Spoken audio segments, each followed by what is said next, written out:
from the shimmer of light.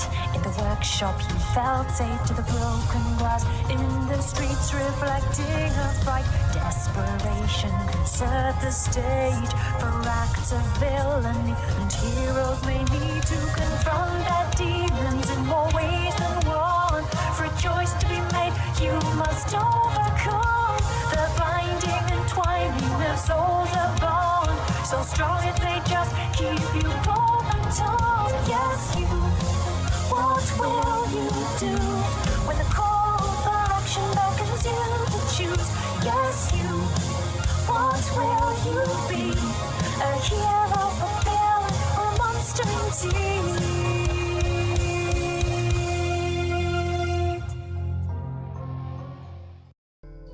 Good morning, afternoon, or evening, and welcome to Arcadia Fallen. Let's go see Victoria. Oh, no.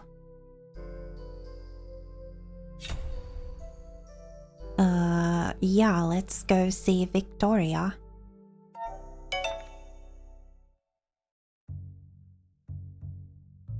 You find Victoria in the alchemy shop, sharpening her sword while looking deep in thought.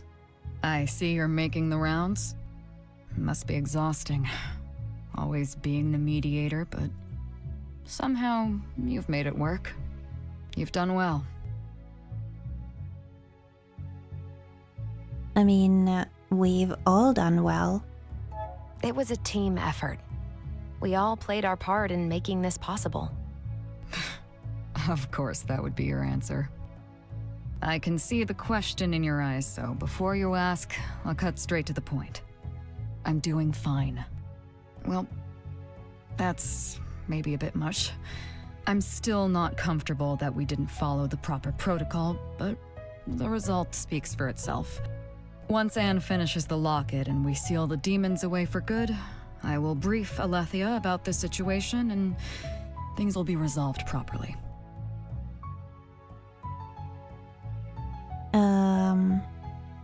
Will you be okay? About that... She can't exactly complain. She was the one who wanted to keep it under wraps, and I was simply following orders. When I get back to Eridus, the real work will begin for me. Goldner needs to pay for the damage he's caused. I have the evidence I need, and I will be sure to pursue anyone else involved in this scandal. This won't happen again.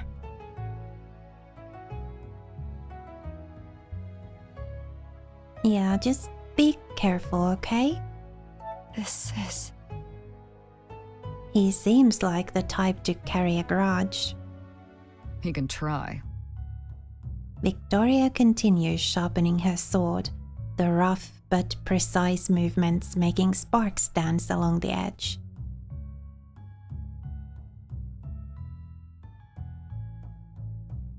Is something wrong?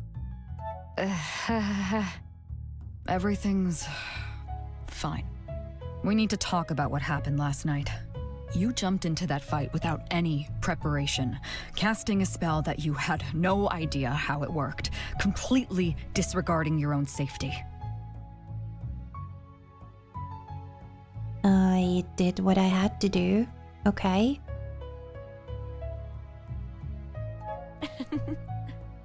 You should know me better than that by now, Victoria. Recklessness is kind of my thing. I mean, no, it's not. But I had to react quickly. Don't you dare make a joke out of this. I can't believe you would be that reckless. You are my friend. An annoying, careless, and stupid friend, but a friend nonetheless. I don't want to see you hurt. So, in the future, just be more careful, will you? I will if I have the time to be careful. Yeah, I can try. I'll give it a try. For you. Thank you. Here you go, Caden. A list? I don't understand. What is this, Mime? I wrote down all the places you should go visit in town once the demons are gone. The bakery is an obvious one. Also, the town square at twilight looks really pretty. And there's this bridge over the brook. If you climb down underneath, you can watch these tiny fish swim upstream and... But, Mime, I thought you were going to show all these places to me. I would love to, but you've seemed a bit uncomfortable around me lately, so I figured you'd rather go alone. Mime, I'm sorry. I thought I told you to stop apologizing already. I know, and I'm going to try harder at forgiving myself. So, save your list, okay? I want you to be the one showing me around. Oh, okay. I'm looking forward to it. Me too. Aw, so sweet. Anne, how are things?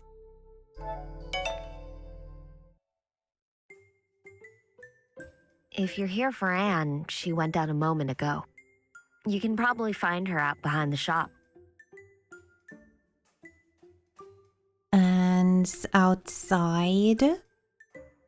Anne's outside? Go see for yourself. You walk around to the back of the flower shop and find not only the mage, but a furry guest too. Here you go, Mercury. Leftover chicken from dinner. Enjoy. Ah, a grey cat purrs and winds around Anne's feet as the mage places down a plate of food. It eagerly chomps down the treat, and she watches it with a gentle smile. You're welcome as always.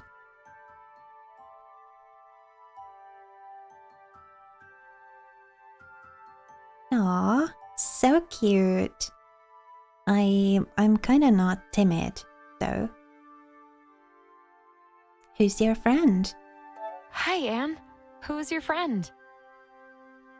Anne jumps up, startled, making the kitten mew in protest. You? Why are you here? Just checking up on you. I haven't called for you yet. Or have I?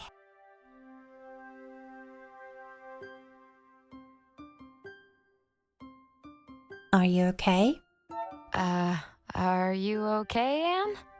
You look a little jumpy.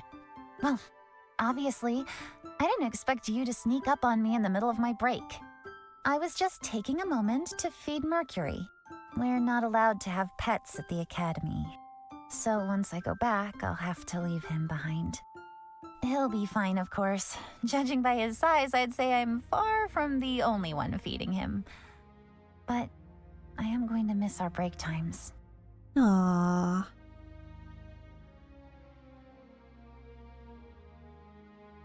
Yeah, Anemone Valley has its perks. I'm glad to see you've discovered some bright sides of living here. I'll admit it's not quite as big of a nightmare as I'd imagined. You know, when I came here, I was fully prepared to hunker down and get some research done so I could return. I didn't expect to end up enjoying myself quite as much as I have. It's been a pleasure working with you. You've been a most fascinating guinea pig. Aw, you give the best compliments. I've gotta hand it to you, Anne. No one gives unique compliments quite the way you do. Compliments? I'm merely stating a fact.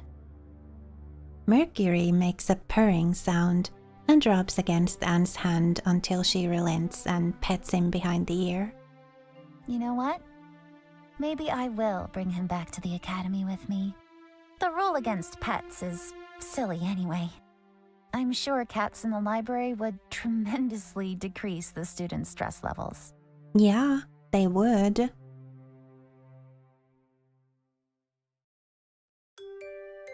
I'm sure Mercury would fit right in among the students.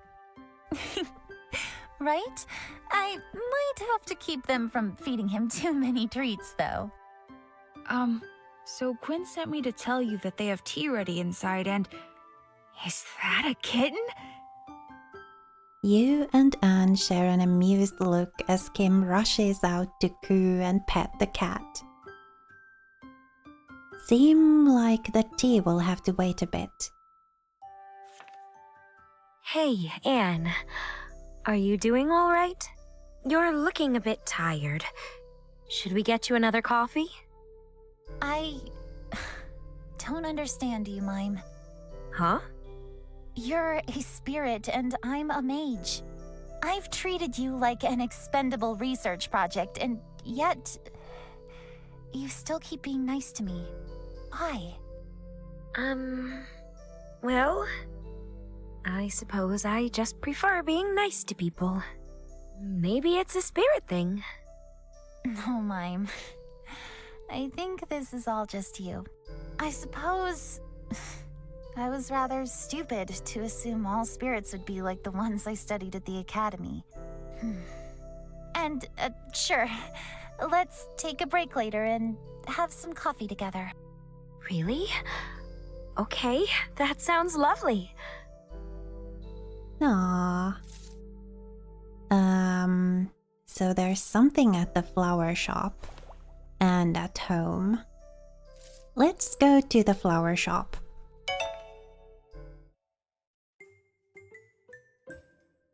The flower shop is closed, so you step around the back to go inside, finding Quinn and Kim hunched over a potted plant. The young mage's face is scrunched up in concentration as Quinn guides him through some steps. Don't force the magic, Kim. Flowers are gentle. They need encouragement, not pressure. So I should cheer for the flower? If that helps you focus on the encouraging energy, then yes, absolutely. Okay then. Come on, flower. You've got this. A small blue flower opens its petals and Kim's eyes widen in amazement. I did it? Cheering on others can sometimes help you cheer on yourself. Don't forget that. If you ever doubt yourself, then speak the words out loud. Say that you can do it. Because even if you don't believe it at first, if you keep cheering yourself on, eventually it will stick. I'll try to remember that. I'm glad. Now, go on. Put this guy back out in the shop. Right. Quinn turns to you. Ah, hello. You have good timing.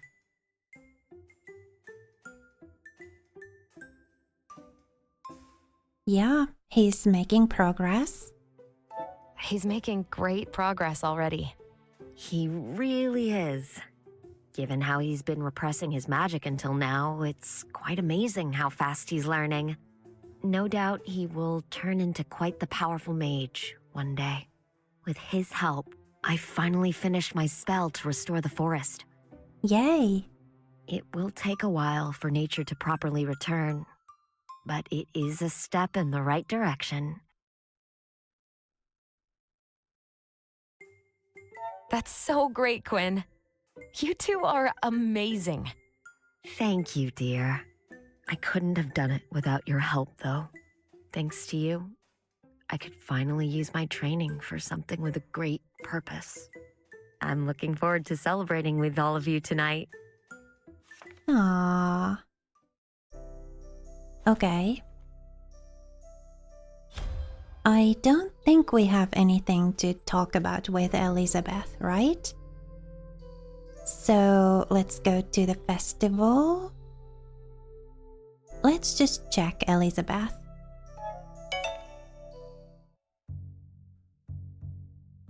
Welcome back. The new alchemy table just arrived. Oh well, I'm glad I did this. There is some new stuff here. Isn't it beautiful? Looks like the shop will be back to its old self soon.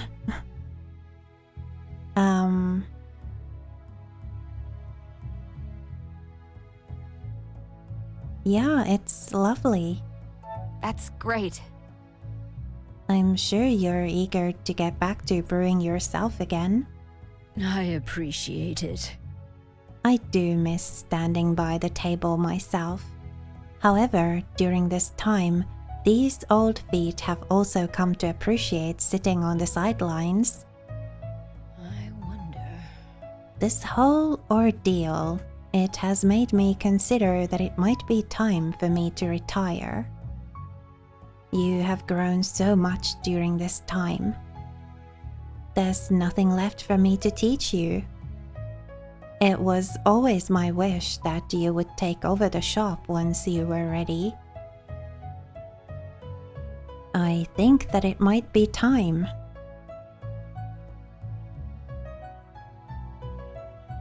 I'm honored, yeah. If you think I'm ready. I'm glad you think that way. It warms this old woman's heart to know that you will use what I taught you well. Let's try that again. But forgive this old woman's musings. It isn't something you need to worry about now. We still have to bring this matter of the demons to a close, and after that, we need to unbind you and Mime somehow. Anything else, including the future of this shop, comes second to that. Okay? Bye. Very well. Take care. Okay, so Flower Festival it is then. Yep.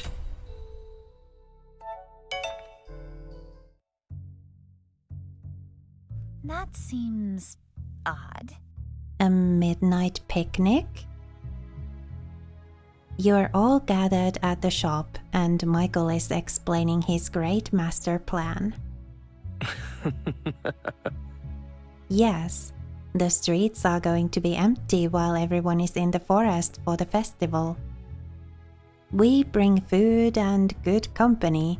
That's enough for a good time, no? So that's how it is. I'm surprised. I was sure you were going to suggest we go to the tavern. Oh, really? You wound me. We have minors among us. I can be considerate. I would suggest fine wine be part of the food we enjoy, though. Because... Where would we go, though? The forest will be packed with people. Well, the wilted forest, of course. The entire room stares at him in silence. Why? Why in the world would we have a picnic out there? Are you sure? That place will be super creepy at night. We have faced down demons and bigoted mine owners together. Are you really going to be intimidated by a mere forest? Maybe, but... Look, Hear me out. Because the forest has a questionable reputation among the townsfolk, no one is going to go within miles of the place. We'll have the whole area to ourselves. I see. That's actually rather clever of you. thank you. Also, with all the trees gone, it has to be a perfect spot for stargazing. Yeah. Let's do it. I love it. Well, I suppose it would be a shame to let all those flower crowns go to waste. To the forest. The wilted forest looks just as bare as you remember.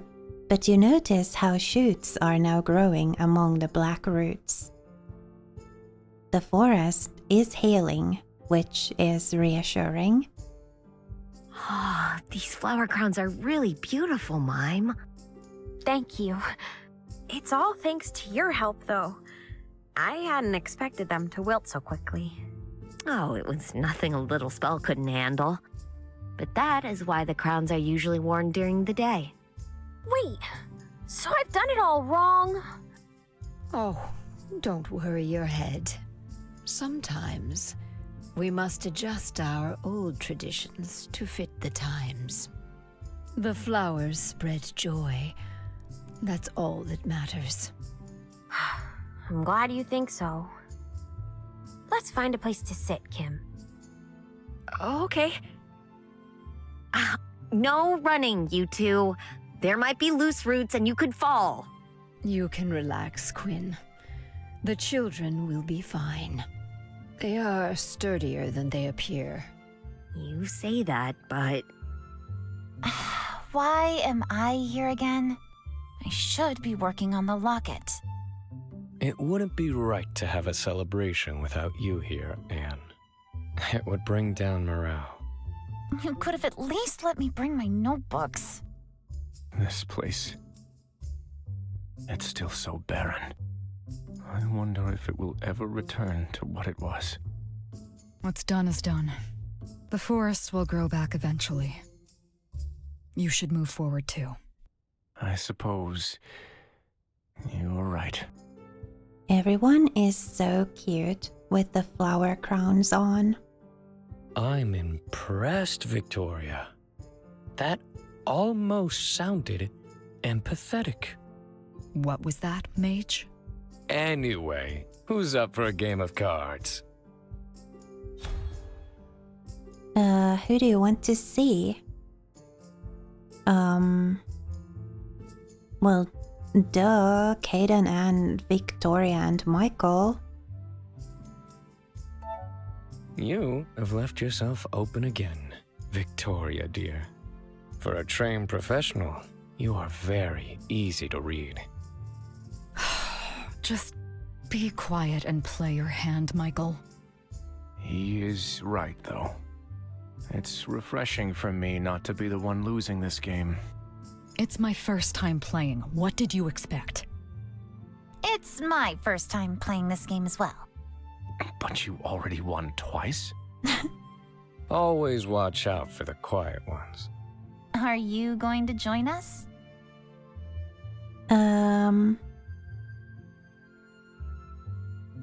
Sure. You guys seem awfully competitive about this, but sure, I can give it a try. It's all good fun among friends. Quiet, Caden. I'm trying to think. You share a game of cards in an unprecedented moment of calm. Okay, Kim and Mime. You wander off to find Mime and Kim setting out blankets on the ground by a dead tree. My memories are still a bit fuzzy, but I think I like this tree. Quinn told me that once I get better at using my powers, I'll be able to speak with the trees like spirits do. Maybe I'll make friends, just like you did. I think you will definitely make tons of friends. Don't you agree? Yeah. I'm sure you'll fit right in at the academy. I sure hope so. I'll study hard. And then once I graduate, I'll get my own flower shop somewhere, just like Quinn's. Then Ronan can... When we save him, he won't have to work any dangerous jobs anymore. It will be my turn to take care of him. Aww. Oops.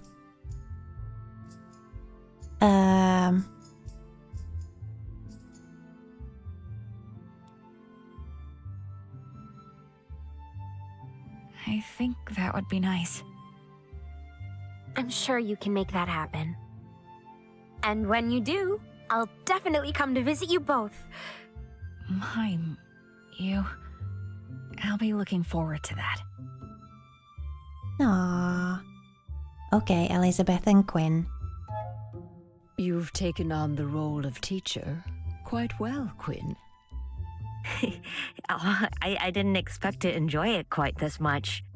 Kim is a lovely student, but tutoring him has made me think that perhaps I should look into the possibility of doing this for others. Are you thinking of getting a professor title like Anne? Oh, nothing of the sort. Mages are not the only ones who enjoy learning. I was thinking of teaching the villagers about the plants I grow. Maybe share a few non-magic skills that will help them grow their own, even if they can't use magic like me. Knowing more might ease some minds, perhaps even prevent some of the misunderstandings we've seen lately. That's not a small challenge. Teaching a child is one thing.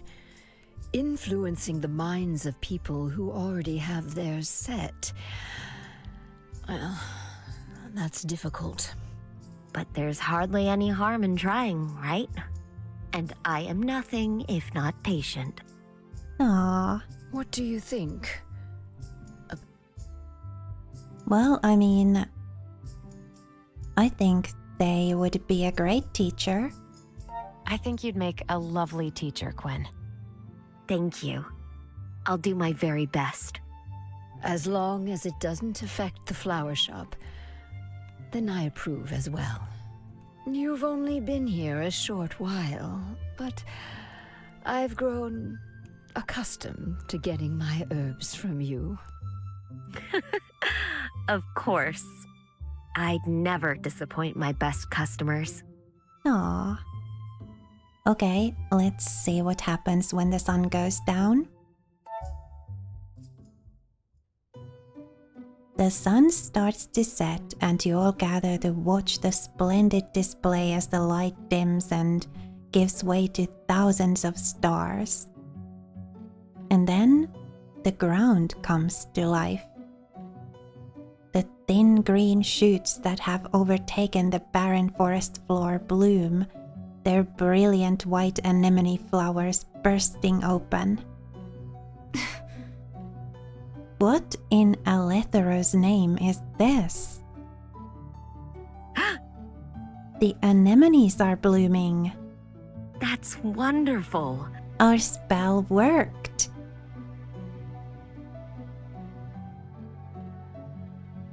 This is so beautiful. I'm glad. It is, isn't it? Nature always finds its way back. It just needed a little help to get started. Look, Quinn. They're glowing. Kim is smiling so brightly it almost hurts. How curious. The anemone flowers growing in this area have always drawn upon the energy of the crystals in the soil, giving them this very distinctive feature. No doubt the town gets its name from this very phenomenon. Such a beautiful spectacle of nature. You all watch the flowers together. You sit back, watching everyone having a good time, when you feel a familiar tall presence sidle up to you. The writings and illustrations I studied back home really do not do justice to the sight of the night sky. I remember stopping dead in my tracks when I first stepped out into the world, mesmerized by their beauty. You're breathtaking. Somehow they seem even more entrancing tonight, now that I have you by my side.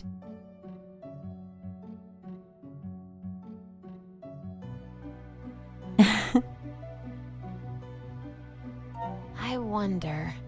Are all Outlanders this sweet with their words? Or am I just lucky to have caught a particularly romantic one? I wouldn't say I... There are definitely others who do poetic flattery better. You make it easy, though. How curious. It's odd. I was concerned how you would react to all of this. I fear I'm going to stumble into some cultural barrier and ruin whatever this is.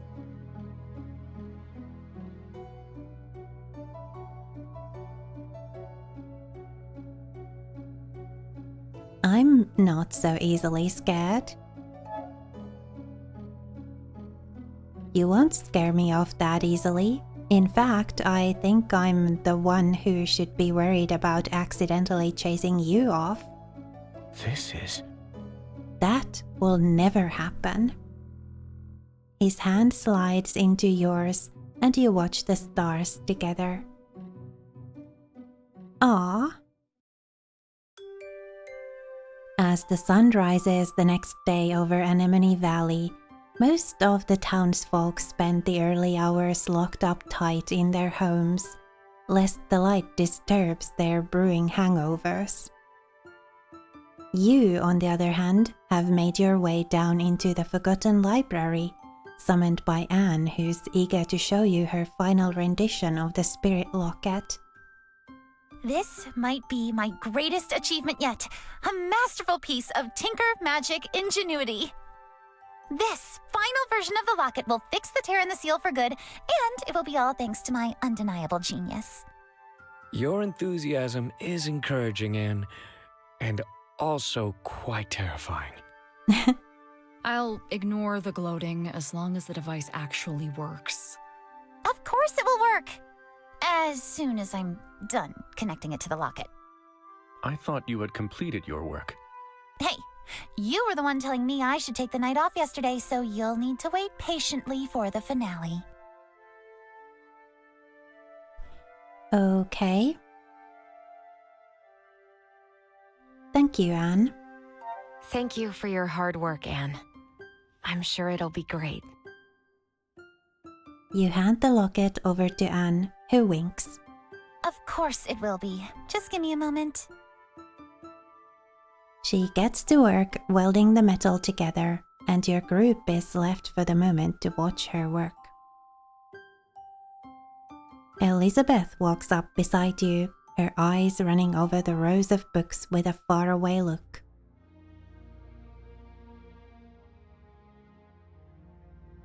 How are you? Elizabeth? Being back here. Don't worry yourself now. I'm merely stuck in the past for a spell. Yeah, I kind of figured. Despite how it ended, I have many fond memories of this place. There was so much excitement and drive to make a positive change in the world.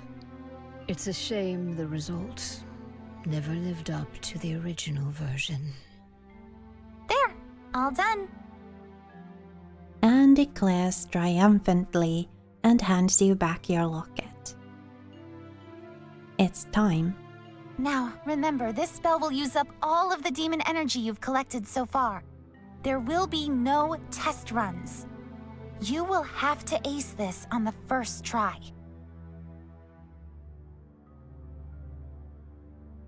I can do this. I'm ready. Let's end this. You prepare yourself and hold up the locket, but before you can cast the spell, the door to the library suddenly bursts open. What the? Well, well, well. I thought I heard something scurrying around down here, but I didn't expect to find quite such a large gathering of rats. You all turn to find Goldner walking out from between the bookcases. Michael tenses beside you. How did you get down here? I followed you, of course. It came to my attention that you lot were planning something nefarious. But even I couldn't have imagined that you were hiding an archivist's collection underneath our noble town. How disgraceful.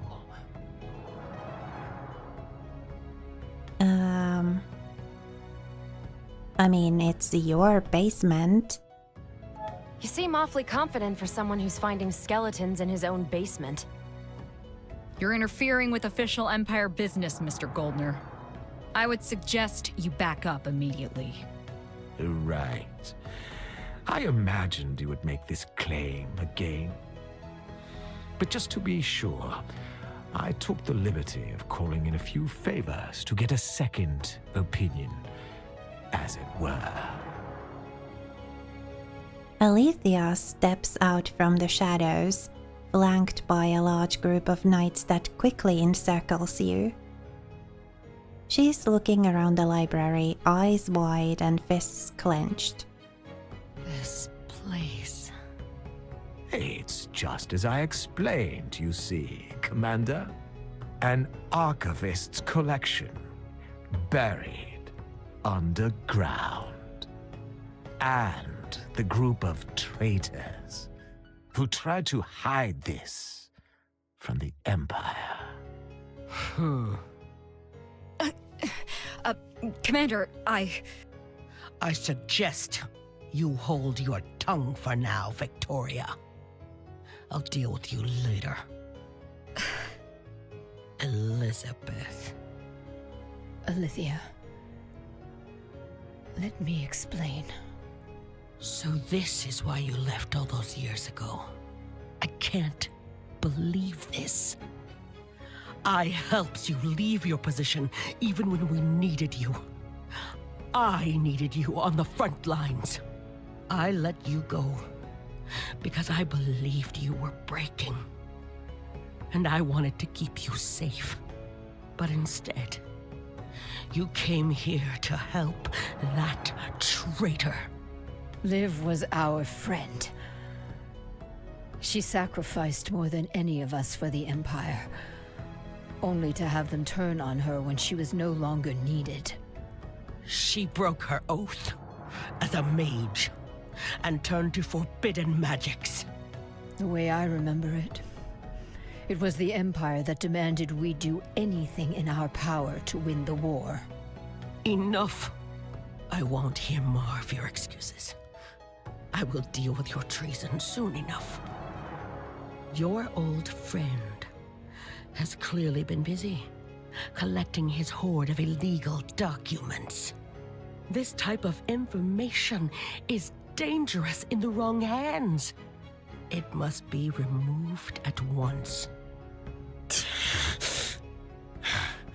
I see the Empire still would rather destroy the past than take a lesson from it. How predictable. Ah, the archivist himself, I presume? Your punishment shall be swift as well. The Paragon of Eridus has ordered me to set this matter straight, and I intend to follow my orders.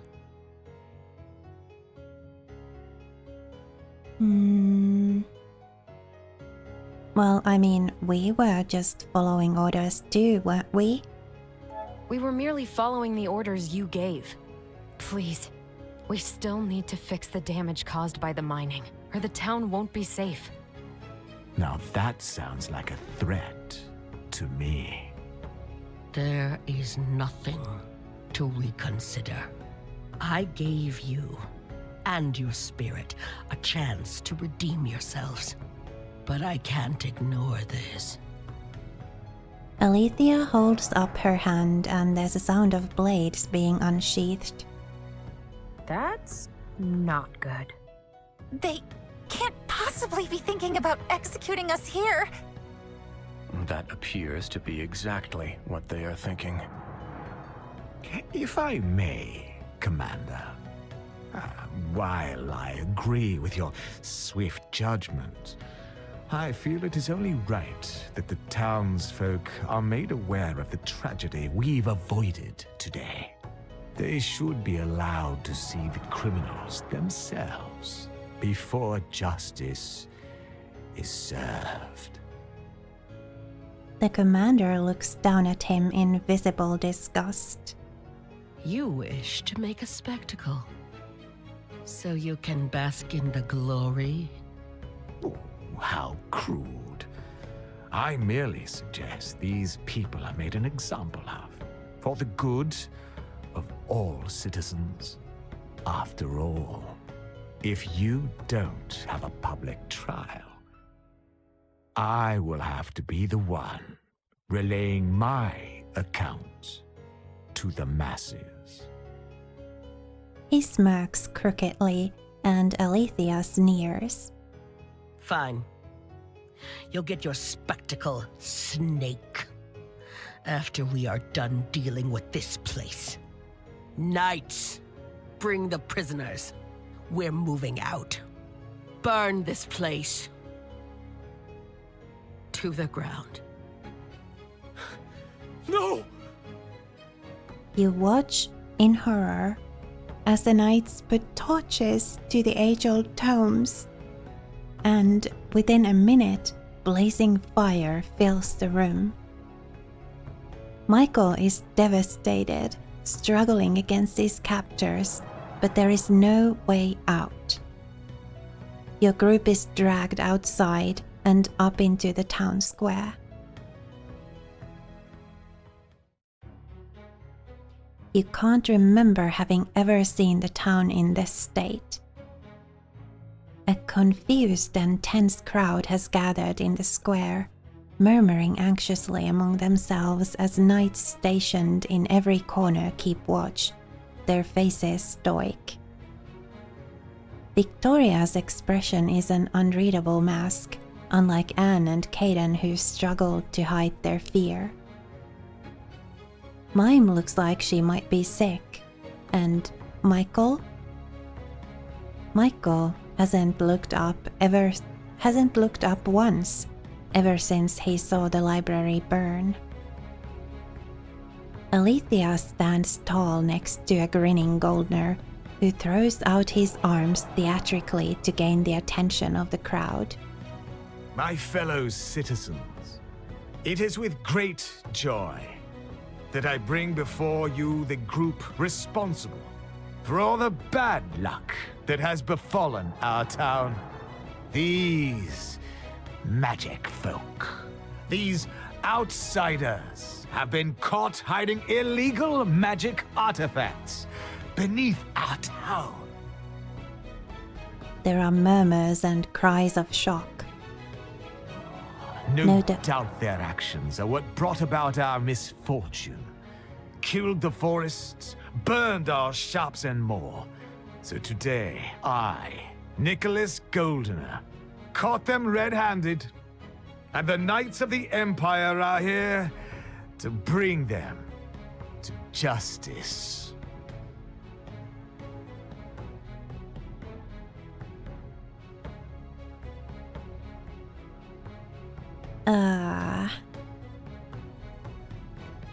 Should we be sarcastic or diplomatic?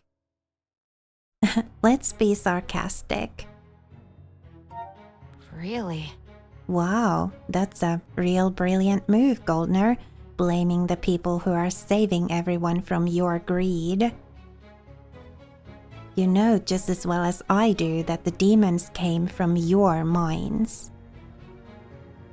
The crowd gasps and buzzes with outrage. What's going on? Huh? Demons? Why did no one tell us about this? What the? What's going on here? Goldner glares at you darkly. Lies and slander. Commander, silence this fiend at once. Alethea gives the man a cold stare. You wanted a trial, Messer Goldner. I cannot see how you would disagree with the other side being allowed to present their case. The crowd yells and jeers. Ah! Tell us the truth. Ah! A trial. Hold a trial. Let them speak. Goldner looks extremely uncomfortable but brushes it off with a confident smirk. Very well. If the people want a trial, then I shall lay the evidence bare. so you may all witness the chaos these people have wrought.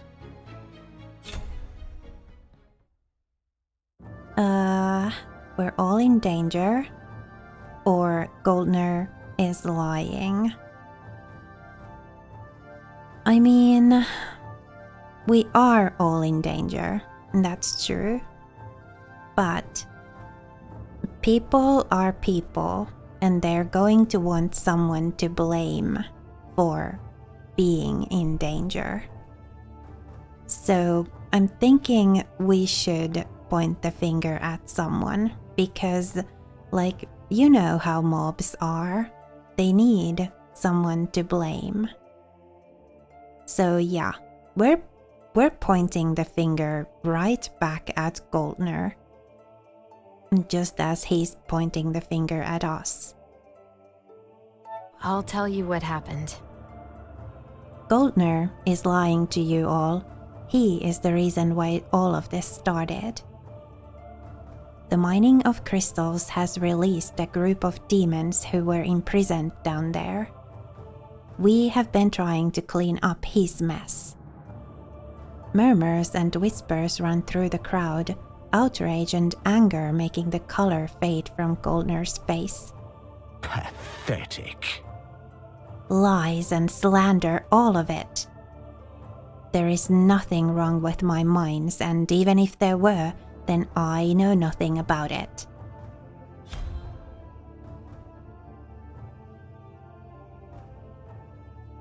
I mean, we did find proof that he knew. I don't think people think too favorably about the Outlanders. In general, people being how they are, you know, us versus them mentality and everything. And the Outlanders are different. So let's talk about the proof. Actually, you did know. We found papers showing you were well aware of the demons trapped underground and the danger of mining the crystals, yet you kept the evidence to yourself so you wouldn't see a dent in your profits. This. The entire town is dependent on the profit I create from the mines. I couldn't just shut down production on a mere suspicion. And how did you come to be in possession of these papers, It seems like that would only be possible if you had stolen them from my home. The crowd murmurs angrily.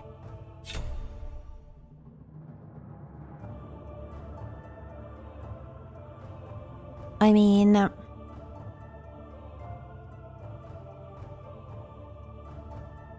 we were there just to retrieve a thing that he had stolen.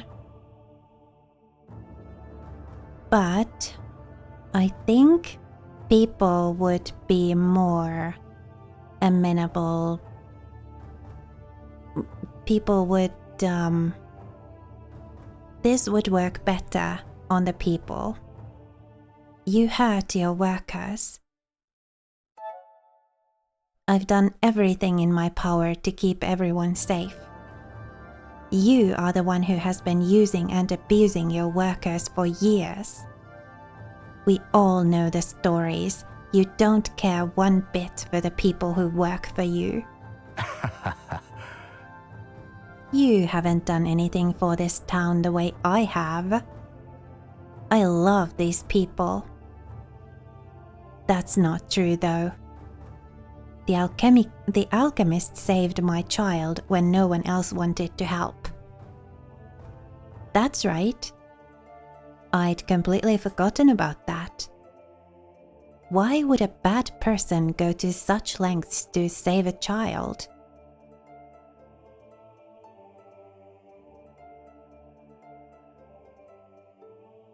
Aw, you guys.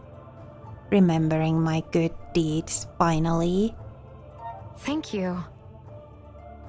Goldner looks extremely flustered. Enough of this! I still have more evidence against you.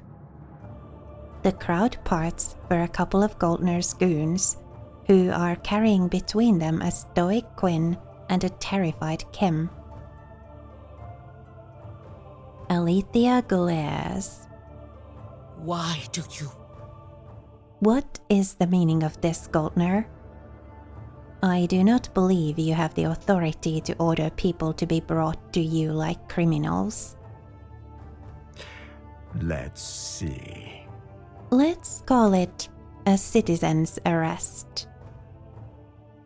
The flower shop owner has been aiding this group of villains, and we were shocked to find they were also harboring a child mage. Tell me. Is that true, mage? Actually, Kim was made aware of his powers barely a day ago. We agreed with your knight to allow him a bit of time to gather himself before we called for the demon hunters. Report. Victoria? That's the truth. I approved of this. How disappointing. Victoria grits her teeth. You might not agree with my decision, but you cannot argue it wasn't in my authority to make it. Let's hear it then. That is true. And I am very curious as to what their involvement is in this. My brother was taken by one of those demons. The alchemist has been helping me try to save him. The crowd murmurs. You all know Ronan. He worked in the mines for years. He's a good man. But then he got hurt because the mines aren't safe, and he was angry and frustrated. Ronan turned all that anger against magic because that's what everyone else was fearing. But it wasn't magic that hurt him. It was that man. He points at Goldner, who splutters. Enough of this!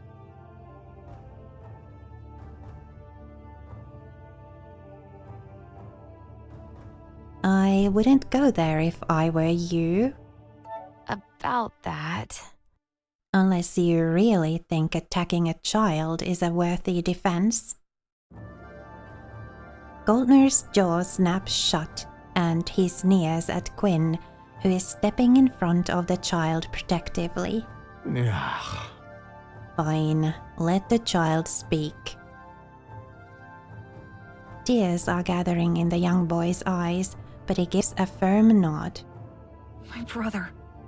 My true brother would never wish harm on anyone, but you would ignore the people being hurt under you. How many people are you going to destroy just to line your own pockets? I thought the mine was supposed to make our lives better, not worse. The crowd roars in agreement, and Goldner pales.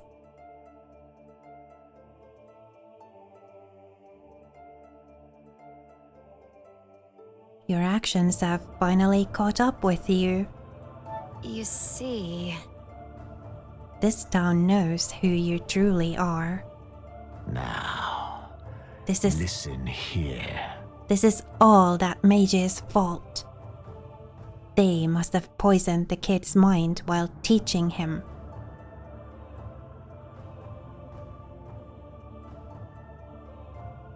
Quinn healed the forest. Really?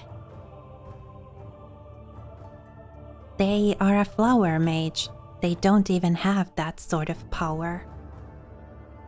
However, they did use their skills to help restore the dead forest. This. What? You see. It's true. I saw it this morning. The anemone flowers are growing in the soil again. I'm glad. That's amazing. How lovely. I can't take the whole credit, though. The alchemist was a great help.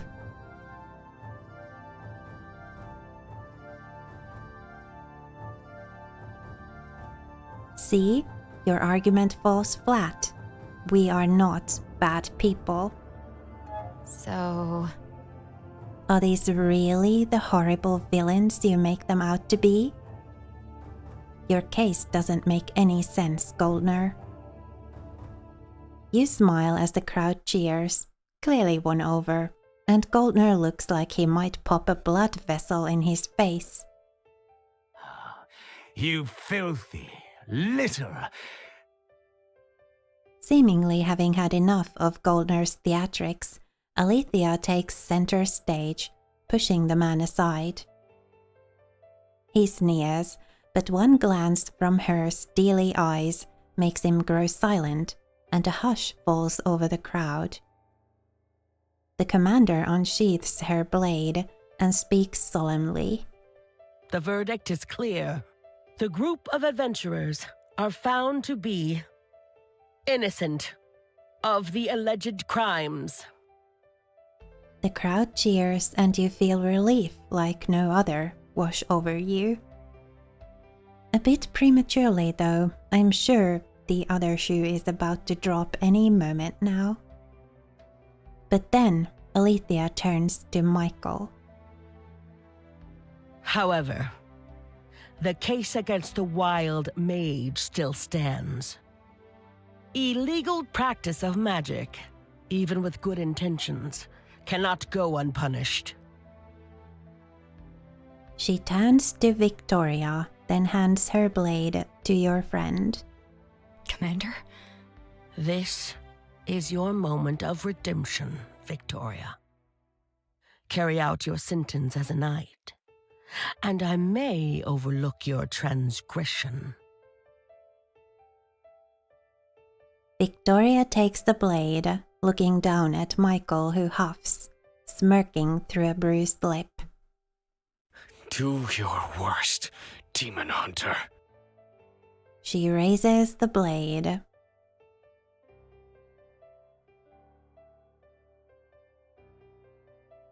Come on, Victoria. Victoria, please. You can't possibly believe that this is right. Oh, the alchemist is always such an idealist, trying to bring reason to a debate without it.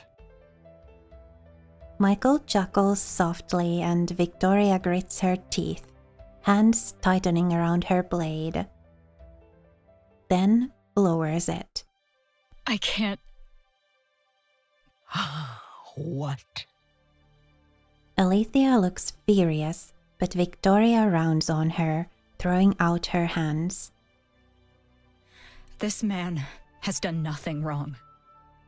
He's helped us catch numerous demons when you refuse to send us aid. I cannot, in good conscience, end his life. It isn't right. If the law doesn't permit fairness or decency, then it is the law that is wrong, not the accused. The crowd gasps, and Alethea's expression turns dark.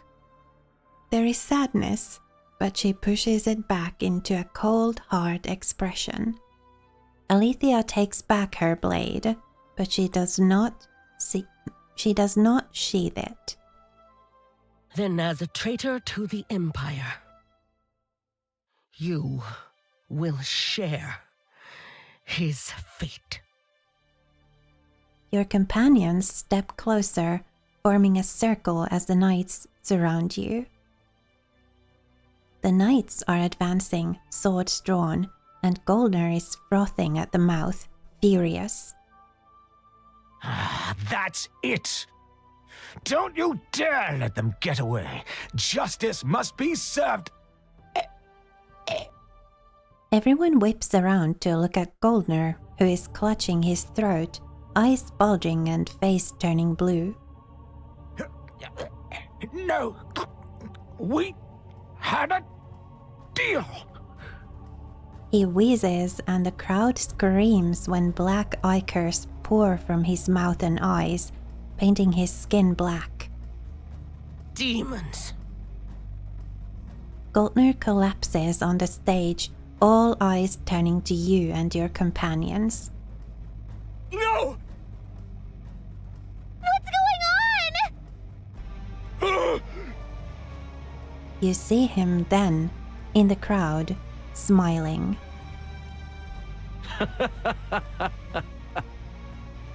Ronan. Black mist is swirling around him.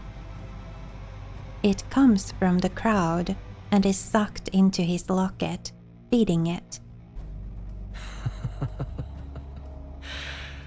Thank you for the show, everyone.